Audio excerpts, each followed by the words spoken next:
આપ સર્વે જાણો છો એમ આગામી ટૂંક સમયમાં આપણે લીલી પરિક્રમા યોજવા માટેનું સંપૂર્ણ આયોજન કરી લીધું હતું.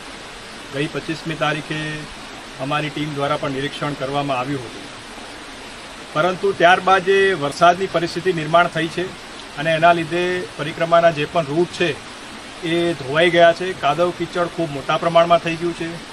જ્યાં સીસી રસ્તા કે સીડી છે ત્યાં પણ લીલ જામી છે. સાઈડના જે રસ્તા જ્યાં પથ્થર વગેરે હોય એની પર પણ લીલ જામી છે. એટલે આ પરિસ્થિતિમાં લોકો માટે આ રૂટ ઉપર ચાલવું ખરેખર ખૂબ જ કઠિન થઈ ગયું છે. જો મોટી સંખ્યામાં લોકો અંદર જાય અને ફસાય તો તંત્ર માટે પણ એમને બચાવવા માટેની ખૂબ મોટી મુશ્કેલી સર્જાઈ શકે છે.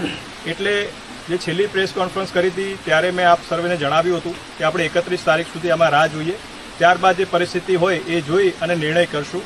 એટલે આજે 31 તારીખે આપણે સ્થાનિક પૂજ્ય સાધુ સંતો, આપણા MP શ્રી, MLA શ્રી, ઉતારા મંડળના પ્રતિનિધિશ્રી, અધિકારીગણ તમામ સાથે આજે એક રૂટનું ઇન્સ્પેક્શન કર્યું અને એના આધારે જણાય છે કે પરિસ્થિતિ ખરેખર ખૂબ વિકટ છે.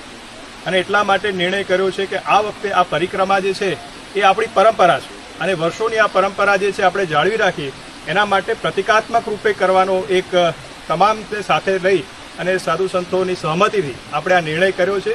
એટલે મારી ખાસ વિનંતી છે કે આ વખતે આપણે આ પરિક્રમાને માત્ર પ્રતિકાત્મક રૂપે જ કરીએ અને જે પણ લોકો આમાં આ પરિક્રમામાં આવવાનું આયોજન કરી રહ્યા હતા એમને મારી બે હાથ જોડીને નમ્ર વિનંતી છે કે આપ આ આયોજન છે એ હાલ પૂરતું જે છે એ આ વર્ષ પૂરતું આપ ટાળશો અને અત્રે જે વહીવટીતંત્ર વ્યવસ્થા કરે છે, જે વ્યવસ્થા ઊભી કરી રહ્યા છે એમાં આપને સહકાર આપશો એવી મારી આપ સર્વેને નમ્ર વિનંતી છે.